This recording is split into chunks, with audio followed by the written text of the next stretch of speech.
This game lived up to the hype, guys. I said this game has lived up to the hype. First of all, let me say this. Congratulations to all England fans, to all your people who are living in England, to all you guys who are supporting England national team. Congratulations, y'all, man. You guys have made it to the semifinals. It's been a very hard fought victory against Norway. A very tough game against Norway, which everyone expected it to be. And you guys went ahead. You scored two goals, was dragged to extra time, and was still able to come out with the W, man. Congratulations to England national team and all you English fans, man. You guys deserved it. You guys has earned it, bro. And as for Norway, the fact that Norway came out here after 28 years and they made it to the quarterfinals is an amazing accomplishment. This shows that that football in Norway is only going to get bigger. Football in Norway is only gonna get bigger, man. Well done to Norway, bro. I think everyone had the expectation that and the prediction that England was gonna be the heavy favorites to win, and England showed up on that. But Norway being an underdog, they weren't just a small underdog, man. They were big underdogs, man. There were moments in the game where they dominated, moments in the game where they had a chance to walk away with the victory, make this game 3-1, make this game 2-1, make this game 2-0, right? Just very unfortunate that England is the team that's going away with it if you're a Norway fan. But if you're a Norwegian, be proud. Be proud that your country was able to beat Ivory Coast, beat Brazil, and push England to extra time. And despite England having more individual qualities than the Norwegian team. Now, okay, guys, let's get into this game, right? This game ended up 2-1. Let's get into this game, guys. I was I was not surprised with England lineup, nor was I surprised with Norway lineup. I think England started out very strong, right? They came out blazing, they came out dominating ball possession. For the first 30 minutes, I think everyone would agree with me that England was the dominating team. Not in terms of dominating shots on target. When I say domination, I don't mean shots on target. I don't mean trying to make the goalkeeper make some extraordinary saves. I'm talking about ball possession. I'm talking about getting the ball inside the box, playing those high crosses, trying to get Harry Kane to head the ball in, trying to make those line breaking passes that was very hard to do. And I have to give credit to Norway as well. For the first 30 minutes, guys, they were fantastic at keeping that very disciplined defensive structure. Norway's defensive structure, I would argue Norway's defensive structure throughout the whole game was very good. It was a very, very good defensive structure. It's just the goals that England came was a result of individual qualities, man. Individual players stepping up, being world class players and doing something. That's exactly what you saw, guys. That was exactly how England came to triumph over Norway, right? Then just when we thought like, okay, hey, this game needs to pick up now. This game is getting a bit boring, right? Are we going into halftime 0-0, 0-0? 36 minutes, right? Harry Kane was dispossessed. He went down grabbing his leg, thinking that he got fouled. Ref says play on and shut her up. Jersey number 21, the left winger for Norway, dribbled the ball in and shot it at the far right post, hit the post and then went inside the net, and it was a goal. One Norway, one England nil. Now I'm gonna be honest with you guys. Me watching the TV, I was like, "That's not a goal. Was that a goal?" I did not see the ball go inside the net, guys. And I think all of the chat would also agree with me as well. Bro, we didn't know that was a goal. We could not tell that was a goal. I couldn't tell it was a goal, man. I thought Schreiderup was trying to cross the ball or shoot the ball. It was hard to tell if he was trying to cross the ball or just pass the I just could not tell what he was trying to do. But eventually Norway opened the game with a 1-0 scoreline, and it was so interesting with what I was watching, man. I really enjoyed what I was seeing, right? And I thought like, okay, maybe Norway would defend with the life on the line into halftime.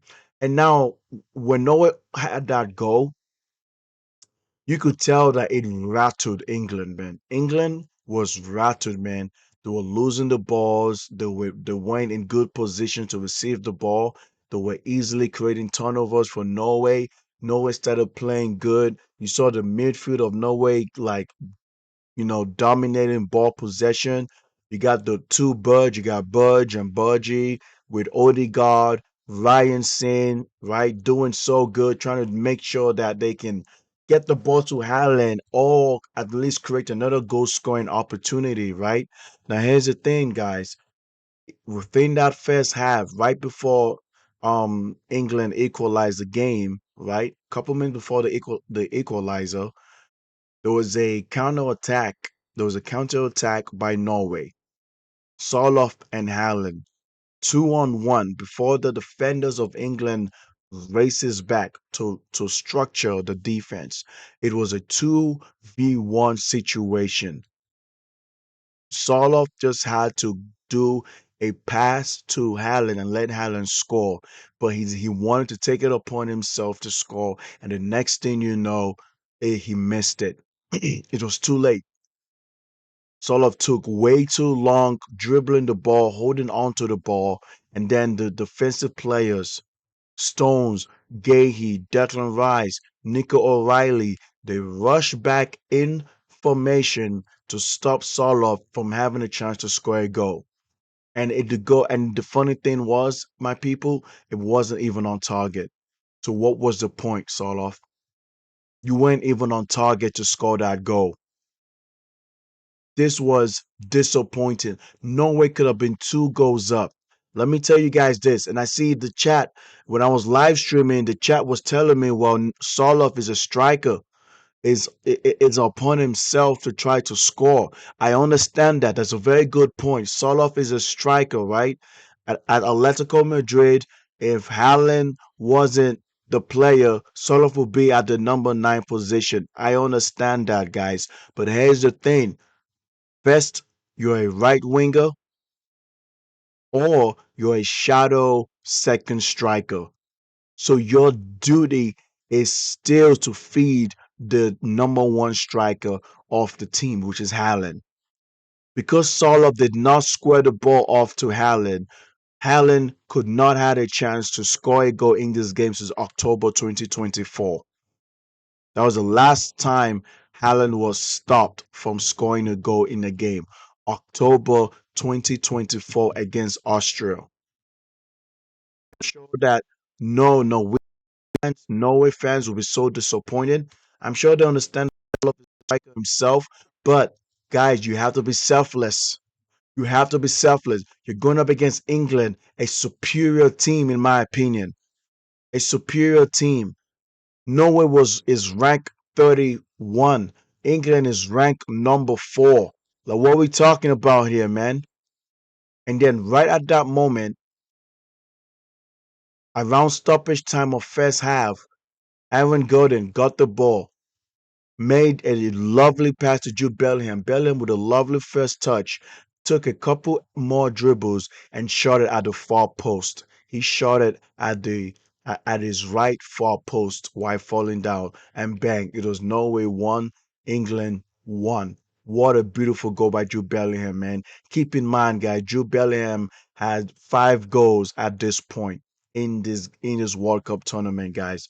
Real Madrid players has accumulated 19 goals in this fucking tournament. Keep in mind of that. What an amazing goal by Jude Bellingham to make this game 1-1. Exactly what England needed going into halftime. And bang, we came out. Nothing much was going on. Second half, right? Norway scored a second goal, but the goal was disallowed because Haaland pushed Elliot Henderson down, and I'm inclined to agree with that. That's understandable. There was a couple chances by England here and there, and a couple chances by Norway, but the second half was 1-1, was still 1-1, and I was looking to this game and I said, this game is definitely going into extra time, and lo and behold, it went into extra time.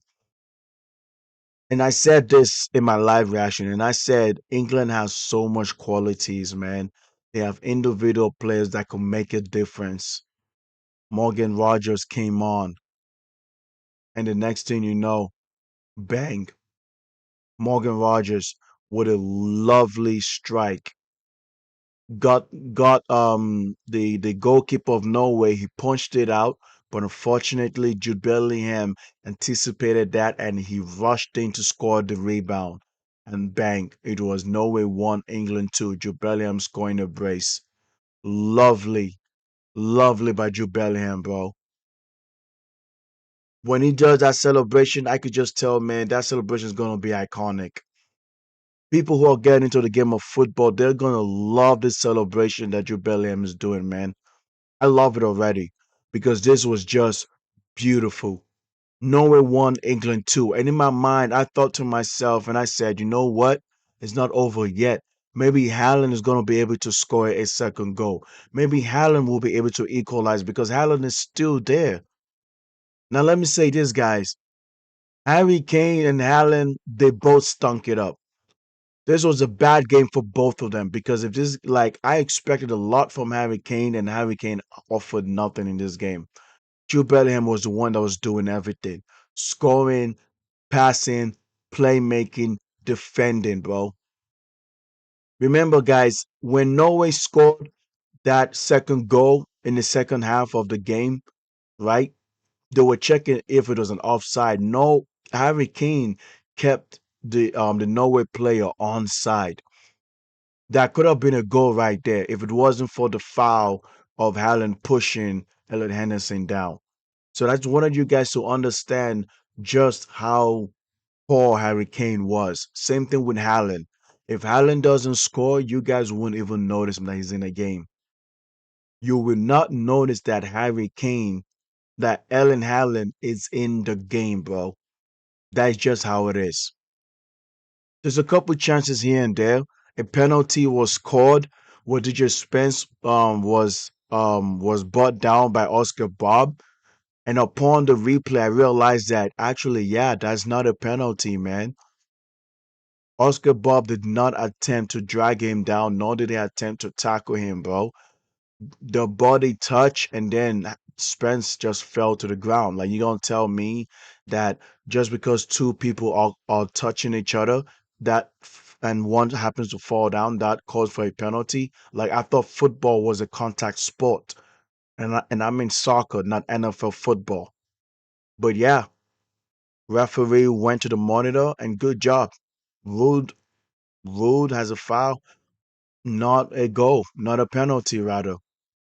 And unfortunately, the scoreline remained like this for Norway, and England walked away with the victory. They have booked a ticket to the second half. Now, I do want to mention that I think one of the most important things that matters a lot is the fact that shutting down Haaland was so impressive to me. Jordan Pickford and the English centre backs of John Stones and McGahey, they did an amazing job shutting down Haaland. How many shots did Haaland have? Haaland, Haaland only had two shots. Haaland only had two shots. Two shots, guys. 21 touches. Five touches in the opposition box. Got dispossessed one time. Yeah, man, this guy, he did not play good, man. He did not play good. Haaland was poor to me. I look at the same thing with Harry Kane. Yeah, everyone is saying that he committed an error that led to a goal. He was poor as well. But what do you expect? He had Jude Bellingham to go out there and do something, man. Jude Bellingham came out here and scored. Jude Bellingham has saved England. And I see a lot of content creators always talking shit on Jude Bellingham not being a chance creator or not being a creative player. Well, he's a number 10 that scores and assists. That can also drop back and help with the defense. And Jude Bellingham has proven himself in this World Cup, guys. 6 World Cup goals in this fucking tournament. fucking amazing, guys. Anyway, that's what I have to say about this. Please like and subscribe. Like the video, and I will go back. I will go live for Argentina versus Switzerland.